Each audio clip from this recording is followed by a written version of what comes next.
Hello students, welcome to life science class. आज का हमारा सबक है कंजर्वेशन ऑफ वाइल्ड एनिमल्स, यानी जंगली जानवरों के तहफ़्फ़ुज़, जंगली जानवरों की हिफाजत। हम जंगली जानवरों की हिफाजत कैसे करेंगे, कौन कौन से इक़दाम उठाएंगे जिससे जंगली जानवरों को जो है माने महफूज किया जा सके।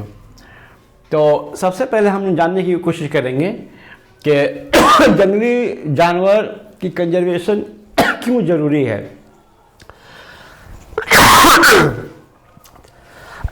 सबसे पहले देखते हैं इसमें कि कॉजेज ऑफ डिप्लीशन।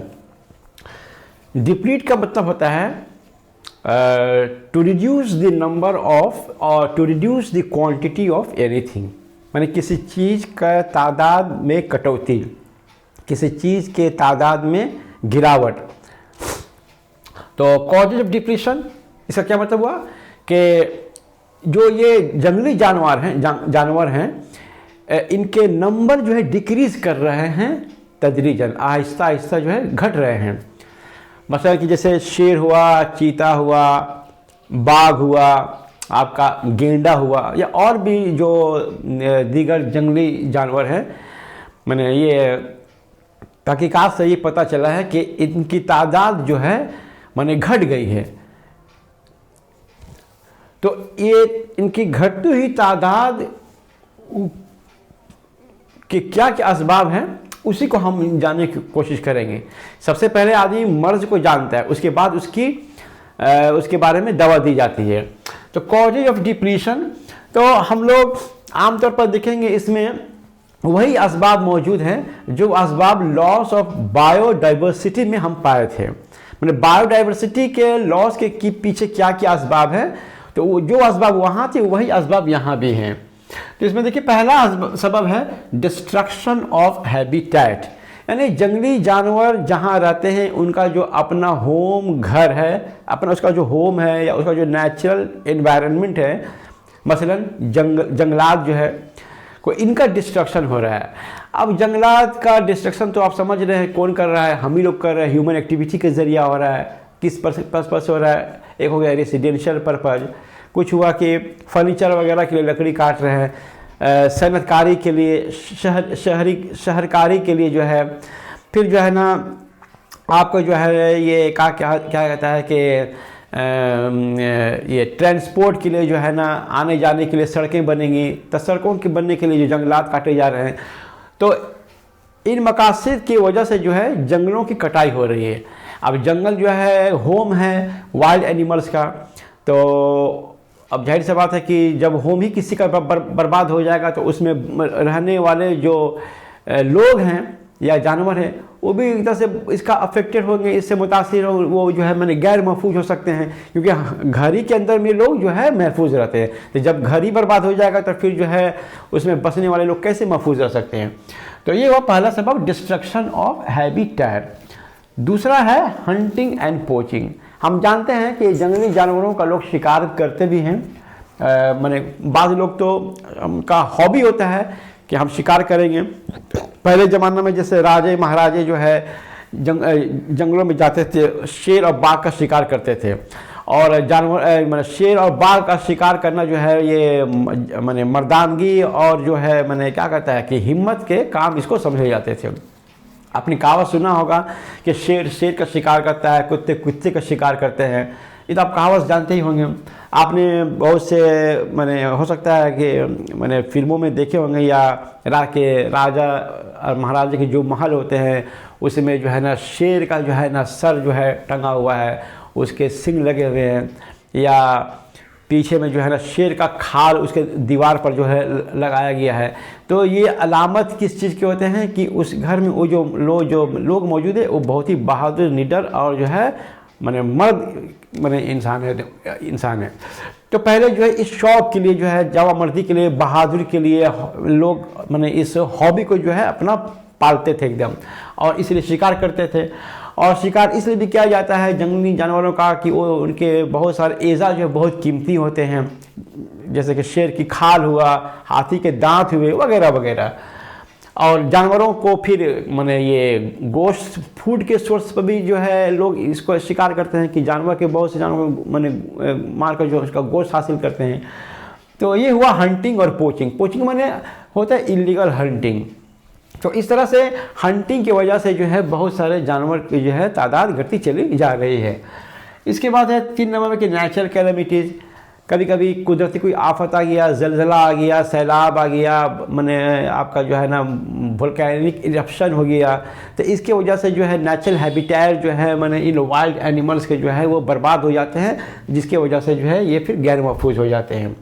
इसके बाद एक पॉल्यूशन में हम देखते हैं कि मैंने कभी कभी पेस्टिसाइड्स या हर्बिसाइड्स के इतना ज़्यादा मैंने अमाउंट जो है ना इस्तेमाल कर दिया जाता है आपका मैंने खेती के दौरान कि बायो मैग्नीफिकेशन की वजह से जो है ना ये माहौल जो है बहुत है आलूदा हो जाते हैं।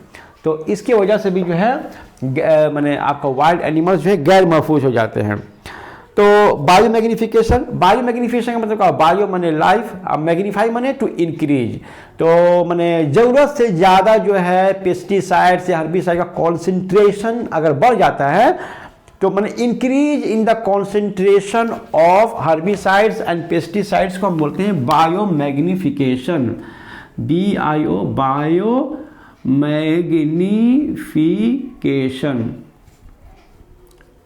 Magnification increase in the concentration of pesticides and herbicide. Pesticide herbicide के माने तादाद में जो है मैंने खूब ज़्यादा जो है इजाफा हो जाने को बायो मैग्नीफिकेशन कहते हैं। अब हम देखते हैं कि necessity of conservation of wild animals. अभी हम जंगली जानवरों को जो है तहफ़्फ़ुज़ क्यों देंगे, इसके सिग्निफिकेंस क्या है, क्यों देंगे, क्या ज़रूरत है इसको देने के लिए। तो सबसे पहला बात है, तो जो सबसे पहली वजह है या हम इसकी जो ज़रूरत हम लोग जो महसूस करते हैं वो है कि प्रोटेक्शन फ्रॉम एक्सटिंक्शन। हम जानते हैं कि बहुत सारे जो है जानवर ऐसे हैं जो एंडेंजर्ड हो गए हैं, जिनका लाइफ जो थ्रेटेंड हो गया, माने एक्सटिंक्शन, अब मादूम माने हो जाएंगे, माने के खतरात जो है बढ़ गए हैं। अब एक बार कोई जानवर इस तरह का एक्सटिंक्ट हो जाएगा, एक्सटिंक्ट माने गायब हो जाएगा, तो फिर जो है ना अब उस जानवर को दोबारा जो है हम हासिल नहीं करने पाएंगे। तो मादूम होने वाले जानवर जिनका खदशात बढ़ गया है, इंडेंजर्ड जो है स्पीसीज जो है, जो थ्रेटेंड स्पीसीज है, तो उसको मादूम होने से बचाने के लिए जो है माने आपका जो है जंगली जानवरों के तहफ़्फ़ुज़ ज़रूरी है। दूसरा है कि नेचुरल एसेट्स, जैसे जो है जंगलात हमारे नेचुरल एसेट्स है। एसेट्स के माने क्या हुआ? कीमती चीज़, वैल्यूएबल थिंग्स। कीमती चीज़ को हम वैल्यूएबल थिंग्स बोलते हैं। तो जैसे जंगलात है ये हमारा नेचुरल एसेट है, कुदरती जो है मैंने एसेट है। उसी तरह से उसमें बसने वाले जो जानवर भी जो है वो भी हमारा जो है नेचुरल एसेट है, इसीलिए इनकी तहफ़्फ़ुज़ जो है ज़रूरी है। बैलेंसिंग इकोसिस्टम, हम जानते हैं कि इकोसिस्टम जो है मैंने जो इकोसिस्टम किन किन कंपोनेंट से मिलकर बना होता है, प्रोड्यूसर्स, कंज्यूमर्स, डिकम्पोजर्स। तो जंगलात जो है वो प्रोड्यूसर हो गए, अब उसमें जो जानवर वगैरह है, शेर, बाघ, हिरण, ये सब क्या कंज्यूमर्स हैं। तो प्रोड्यूसर्स और कंज्यूमर्स ये मिलकर जो है इकोसिस्टम को बैलेंस करते हैं। तो अगर किसी भी इकोसिस्टम में अगर प्रोड्यूसर ही प्रोड्यूसर हो और कंज्यूमर एकदम एब्सेंट हो जाए, गायब हो जाए, बैलेंस जो है बिगड़ जाएगा इकोसिस्टम का। तो इकोसिस्टम को बैलेंस, इसके तवाज़ुन को बरकरार रखने के लिए जो है आपका जो है वाइल्ड एनिमल्स के जो है तहफ़्फ़ुज़ ज़रूरी है। इसके बाद रिक्रिएशन फॉर टूरिस्ट। तो हम जानते हैं कि लोग जो है अच्छा जितने चिड़ियाखाना है, चिड़ियाखाना में जो है बहुत सारे जो जानवर को जो है हम जो है सेफ्टी देते हैं वहाँ पर। तो अब उन जानवरों को देखने के लिए लोग जो है सयाह जो है आते हैं, विज़िट करते हैं और फिर मज़े भी लेते हैं। तो इन जानवरों का तहफ़्फ़ुज़ इसलिए भी ज़रूरी है कि लोग आएँ और जो है इन जानवरों को जो है चिड़ियाखाना में जो है पार्क वगैरह में हम देखें। तो मुल्क की मईशत के लिए भी इनकी हिफाजत की जाती है। जंगली जानवरों को देखने के लिए बड़ी तादाद में सयाह आते हैं। इसके अलावा चिड़ियाघरों के लिए जिंदा जानवर, चिड़ियाघरों के लिए जिंदा जानवर और अजायब घरों के लिए जो है जिसको म्यूजियम बोलते हैं, म्यूजियम के लिए मुर्दा जानवर हासिल करने के लिए भी जंगली जानवरों का तहफ़्फ़ुज़ ज़रूरी है। अच्छा, अब हम तो हमने समझा कि इसके सिग्निफिकेंस को समझा कि वाइल्ड लाइफ कंजर्वेशन क्यों जरूरी है। अब हम देखते हैं कि इसके तरीके क्या है, कि किस तरह से जो है जंगली जानवरों को जो है हम कंजर्व करेंगे, उसके तहफ़्फ़ुज़ जो है फराहम करेंगे। मेथड, तो पहला तो है जो banning illegal trading and hunting. तो जिन जानवरों का जो है लोग हंटिंग करते हैं, पोचिंग करते हैं, तो इस पर पहले पाबंदी लगा दी जाए। तो हर स्टेट जो है, मरकज़ी हुकूमत बोलिए या हर स्टेट का जो सूबाई जो हुकूमत है, वो इस तरह के माने कानून के ज़रिए जो है बहुत सारे जानवरों के माने शिकार पर जो है पाबंदी लगा दी गई है। अब इन जानवरों का जो भी शिकार करेंगे तो फिर जो है उसको कानून के तहत उसको गिरफ्तार किया जाएगा, उस पर फिर मुकदमा चलाया जाएगा और फिर उसे सज़ा दी जाएगी। तो हंटिंग और पोचिंग पर जो है माने एक बैन लगा भी दिया गया है।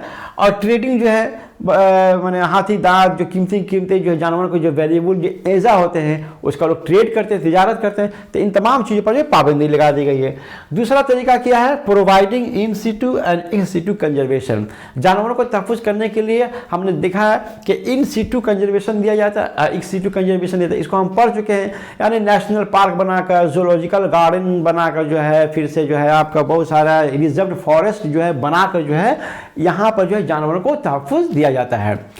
अच्छा, उसके बाद initiating wild life conservation project. अब कुछ माने हुकूमतें जो है बहुत सारे जो है वाइल्ड लाइफ कंजर्वेशन प्रोजेक्ट्स भी चालू किए हैं। तो वाइल्ड लाइफ प्रोजेक्ट्स के जरिए जो है जानवरों का जो तहफ़्फ़ुज़ किया जाता है। अब हम अलग से देखते हैं कि वाइल्ड लाइफ कंजर्वेशन प्रोजेक्ट्स माने क्या है, इसमें किन किन जानवरों को तहफ़्फ़ुज़ दिया गया है, इसको हम थोड़ा सा अलग से पढ़ लेते हैं। आइए अब हम लोग देखते हैं wild life conservation projects in India, यानी हमारे मुल्क हिंदुस्तान में जो है जंगली ज़िंदगी के तहफ़्फ़ुज़ के कौन कौन से प्रोजेक्ट्स हैं। यानी कि जो जानवर मादूम होने के कगार पर पहुंच गए हैं, ऐसे इंडेंजर्ड स्पीसीज़ को बचाने के लिए जो है हुकूमत हिंद जो है बहुत सारे इक़दाम उठाए हैं, माने बहुत सारे प्रोजेक्ट्स वगैरह शुरू किए हैं। तो आइए हम देखते हैं वो कौन कौन से प्रोजेक्ट्स हैं। आप यहाँ पर देख सकते हैं कि यहाँ पर 5 प्रोजेक्ट्स का नाम लिखा हुआ है। Project tiger, rhino conservation project, Gir lion project, crocodile breeding project, project red panda. आप देख सकते हैं कि हर प्रोजेक्ट जो है उस मतलब एक ख़ास जानवर के नाम पर पड़ा है। तो जिस प्रोजेक्ट से, जैसे प्रोजेक्ट टाइगर है तो ये इस प्रोजेक्ट का नाम टाइगर के ऊपर पड़ा है। उस टाइगर के नाम से जो प्रोजेक्ट पड़ा है उससे ये बात समझ में आती है कि उस प्रोजेक्ट के तहत जो है उस जो है जानवर को जो है तहफ़्फ़ुज़ फराहम किया जाता है। तो सबसे पहले देखते हैं कि प्रोजेक्ट टाइगर जो है हुकूमत हिंद की तरफ से 1973 1 अप्रैल को शुरू हुआ जिम कॉर्बेट नेशनल पार्क में। अच्छा, ये प्रोजेक्ट सबसे पहले माने जिम कॉर्बेट नेशनल पार्क में शुरू हुआ। इसके अलावा 8 दीगर टाइगर रिजर्व्स में ये प्रोजेक्ट शुरू हुआ, 8 दीगर, जिसमें आपका सुंदरबन टाइगर रिजर्व है, बांदीपुर टाइगर रिजर्व शामिल है। और पूरे मुल्क में 27 ऐसे टाइगर रिजर्व कायम किए जा चुके हैं जहां शेरों को शिकार, गैरकानूनी तिजारत, वबाई बीमारी वगैरह से बचाया जाता है। ये इसका मकसद है और इन्हें साफ सुथरा और सेहतमंद माहौल फराहम किया जाता है। इसके अलावा उनके लिए पीने का साफ पानी और खाने के लिए शिकार यानी सब्जी खोर जानवरों का इंतजाम भी किया जाता है। इसके बाद कहता है कि टाइगर प्रोजेक्ट में एक सिटू तहफ़्फ़ुज़ भी शामिल है, यानी इनको जो है चिड़ियाखाना में माने जूलॉजिकल गार्डन वहाँ पर भी इसको रखा जाता है। अच्छा, चिड़ियाघरों में माने जूज में शेरों की नस्ल को कैप्टिव ब्रीडिंग के जरिए बढ़ाया जा रहा है। कैप्टिव ब्रीडिंग, अब ये नाम है एक कैप्टिव ब्रीडिंग, ठीक है। इस टर्म को आप समझ लीजिए, कैप्टिव ब्रीडिंग का माने क्या होता है कि कैप्टिव जो है अंग्रेजी में प्रिजनर को कहते हैं, कैदी को कहते हैं। जंग हुआ, किसी जंग में जब हम किसी कैदी को गिरफ्तार कर लेते हैं तो वो प्रिजनर कैप्टिव हो जाता है। तो कैप्टिव यानी मुजरिम मैंने प्रिजनर को कैद कर लिया गया। अब कैद करके उसको कहाँ रखा जाएगा? प्रिजन में, यानी जेल में रखा जाएगा। तो जेल क्या होता है? जेल किसी के लिए अपना होम नहीं होता है। जेल जो है होम से दूर होता है, घर से दूर होता है जेल। जेल किसी के लिए होम नहीं होता, अपना होम नहीं होता। अपना होम, उसका अपना होम होता है जहाँ वो पैदा होता है, जहाँ पर वो बराबर रहता है। लेकिन जेल क्या है, प्रिजन क्या है, उसका होम नहीं है। तो यहाँ पर कैप्टिव से मुराद क्या हुआ कि जो जानवर वाइल्ड एनिमल्स है, माने फॉरेस्ट में, फॉरेस्ट उसका असल मुकाम है, फॉरेस्ट में उसको रहना चाहिए, फॉरेस्ट उसका असल मस्कन है। लेकिन किसी वजह से उसको तहफ़्फ़ुज़ फराहम करने के लिए क्या किया गया? वहाँ से उसको हटा लिया गया, माने जंगल से उसको हटा लिया गया। हटाकर कहाँ लाया गया? नेशनल पार्क में रख दिया गया या जू में रख दिया गया। तो उस जू या नेशनल पार्क को कहेंगे वो उसका जो है अब कैप्टिव हो गया, माने उसको अपना असल मस्कन से, उसका असल घर से जानवर को वहाँ से हटाकर चिड़ियाखाना में रख दिया गया, नेशनल पार्क में रख दिया गया। तो वो हो गया, अब वो कैप्टिव हो गया, माने प्रिजनर की तरह हो गया। ब्रीडिंग, ब्रीड माने होता है गिव बर्थ, जन्म देना। यानी कहने मतलब कैप्टिव ब्रीडिंग एक जो है मेथड है, प्रोसेस है, जिसके तहत क्या होता है कि चिड़ियाखाना में या नेशनल पार्क में जो इंडेंजर्ड स्पीसीज है उसको वहीं पर जो है उसके माने उसका मीटिंग करवाया जाता है, उससे उसके बच्चे की पैदाइश करवाई जाती है। अब फिर जब बच्चा ग्रो हो जाता है तो फिर बाद में उसको ले जाकर उसके होम में जो है असल जो उसका मतलब वहाँ पे उसको ट्रांसफर कर दिया जाता है। तो कैप्टिव ब्रीडिंग क्या है? कैप्टिव ब्रीडिंग वो प्रोसेस है जिसके अमल इंडेंजर्ड स्पीसीज को, जो जानदार, जो रेयर जानदार एनिमल्स है, उसको जो है मैंने जू में, चिड़ियाखाना में, नेशनल पार्क में, वहीं पर जो है उसकी नस्ल अफजाइश की जाती है। तो कैप्टिव ब्रीडिंग, तो ये वो कैप्टिव ब्रीडिंग, कैप्टिव ब्रीडिंग के जरिए जो है आपका शेरों की नस्ल को बढ़ाया जा रहा है। तो इस तरीके से इस प्रोजेक्ट टाइगर के तहत देखा गया कि शेरों के मैंने इसका आपका टाइगर के तादाद में बहुत इजाफा हो गया है। अब इजाफा देख लीजिए किस तरह से हुआ है कि जब ये प्रोजेक्ट जब शुरू हुआ था उस वक्त जो है शेरों की तादाद जो है 268 थी। 2010 में ये 1706 हो गया। 2014 के मुताबिक आज हिंदुस्तान में करीब 2226 जो है टाइगर्स है। तो ये जो है कदम उठाया गया सरकार की तरफ से जो है, तो ये फायदा हुआ कि जो मादूम होने जा रहे थे, जिसका जो टाइगर जो डिप्लीट होता चला जा रहा था, जिसकी तादाद घटती चली जा रही थी, इस इकदाम की वजह से, जो टाइगर प्रोजेक्ट की वजह से जो है आज टाइगर या शेर के तादाद में जो है इजाफा हुआ है। तो ये हुआ आपका प्रोजेक्ट टाइगर। उसी तरह से आपका राइनो कंजर्वेशन प्रोजेक्ट, ये शुरू हुआ आपका 1987 में काजीरंगा नेशनल पार्क में। यहाँ भी जो है कैप्टिव ब्रीडिंग के जरिए जो है मैंने आपका मैंने गेंडा की जो है अफजाइश नस्ल की जाती है। अच्छा, हिंदुस्तान में एक सींग वाले गेंडों की घटती तादाद को देखकर उनके तहफ़्फ़ुज़ के लिए वर्ल्ड वाइड फंड की जानिब से एक प्रोजेक्ट शुरू किया गया जिसे इंडियन राइनो विजन 2020 IRV के नाम दिया गया। इंडियन राइनो विजन 2020 तक आसाम में गेंडों की तादाद को बढ़ाकर 3000 तक करना इसका माने ये है टारगेट है। इस प्रोजेक्ट के तहत आसाम के काजीरंगा के जंगल में गेंडों के 3 या 4 तहफ़्फ़ुज़ गांवों में मुंतकिल किया गया है। अच्छा, तो ये हो गया आपका इंडिया मैंने आपका राइनो कंजर्वेशन प्रोजेक्ट के तहत गेंडा की जो है प्रोटेक्शन देना। अब इसके बाद है गिर लायन प्रोजेक्ट। ये शुरू हुआ 1972 में गुजरात के गिर फॉरेस्ट में। ठीक है, इस प्रोजेक्ट के तहत बब्बर शेर को जो है उसको तहफ़्फ़ुज़ और अफजाइश नस्ल के लिए जो है उनकी तादाद को बढ़ाया जाता है। जिस वक्त ये प्रोजेक्ट शुरू किया गया था उस वक्त बब्बर शेर की तादाद घटकर सिर्फ 15 रह गई थी। आज गिर के फॉरेस्ट में करीब 300 के करीब जो है आपका बब्बर शेर है। ठीक है, तो इस तरह से हम क्या देख रहे हैं कि जो इंडेंजर्ड स्पीसीज है, जो कि मादूम के कगार पर खड़े हैं, उनको इस तरह से गवर्नमेंट के इनिशिएटिव से जो है इनकी तादाद को बढ़ाया गया है। उसी तरह से क्रोकोडाइल ब्रीडिंग प्रोजेक्ट, ये 1975 में उड़ीसा में सबसे पहले शुरू हुआ। अच्छा, 1976 में क्रोकोडाइल कंजर्वेशन प्रोजेक्ट नाम से प्रोजेक्ट जिम कॉर्बेट प्रोजेक्ट में भी ये शुरू किया गया।